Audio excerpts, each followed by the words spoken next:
আমরা এমন এক পৃথিবীতে বাস করি যেখানে সবাই শুধু নিজের কথা শোনাতে ব্যস্ত। আমরা ভাবি যত বেশি কথা বলবো, যত বেশি তর্ক করব, তত বেশি শক্তিশালী হব। কিন্তু আপনি কি জানেন, মাঝে মাঝে আপনার সবচেয়ে বড় শক্তি আপনার কণ্ঠস্বর নয়, বরং আপনার নীরবতা।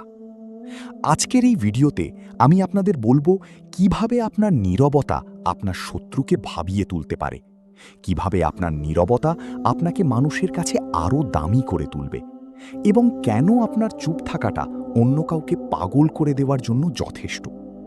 যদি আপনি আপনার জীবনের নিয়ন্ত্রণ নিজের হাতে নিতে চান, তবে এই 10 মিনিট আপনার জন্য। 2. নীরবতা কেন উত্তর হিসাবে সেরা? কেউ যখন আপনাকে অপমান করে, আপনার প্রথম প্রতিক্রিয়া কি হয়? আপনিও তাকে পাল্টা গালি দেন বা চিৎকার করেন, ঠিক এখানেই আপনি হেরে যান। বিখ্যাত একটি উক্তি আছে, silence is the best reply to a fool. অর্থাৎ একজন বোকার জন্য নীরবতাই হল শ্রেষ্ঠ উত্তর।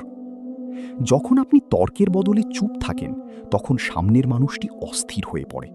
সে আশা করেছিল আপনি চিৎকার করবেন, আপনি নিজেকে ডিফেন্ড করবেন। কিন্তু যখন আপনি স্থির থাকেন, তখন তার সব পরিকল্পনা ভেস্তে যায়। আপনার নীরবতা তাকে বুঝিয়ে দেয় যে তার কথা আপনার মনে কোনো প্রভাব ফেলার যোগ্য নয়। এটাই হলো আসল জয়। 3. গুরুত্ব ও ব্যক্তিত্ব বৃদ্ধি। যে মানুষটি সবসময় কথা বলে, তার কথার দাম কমে যায়। কিন্তু যে মানুষটি খুব মেপে কথা বলে, যখনই সে মুখ খোলে, সবাই শুনতে চায়। আপনি যদি চান আপনার শব্দগুলোর ওজন থাকুক, তবে প্রথমে চুপ থাকা শিখুন। মানুষ তখনই আপনাকে নিয়ে কৌতূহলী হবে যখন তারা আপনার মনের কথা সহজে পড়তে পারবে না। আপনার নীরবতা আপনার চারপাশে একটি রহস্যময় দেয়াল তৈরি করে। এই দেয়ালটি মানুষকে আপনার প্রতি আকৃষ্ট করে।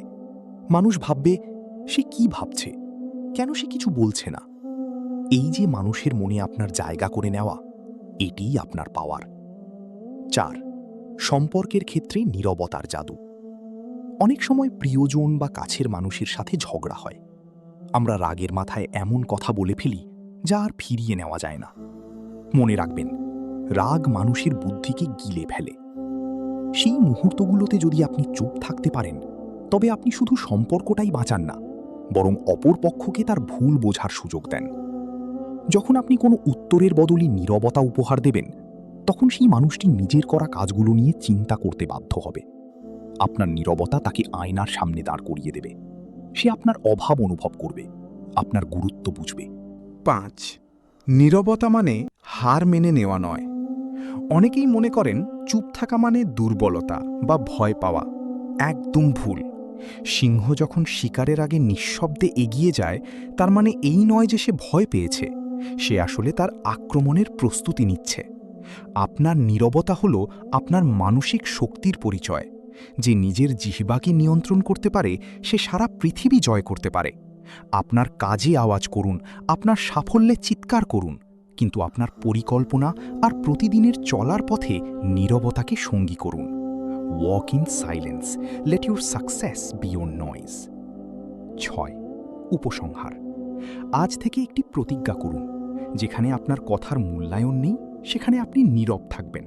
যেখানে তর্কে কোনো লাভ নেই, সেখানে আপনি হাসি মুখে চুপ থাকবেন।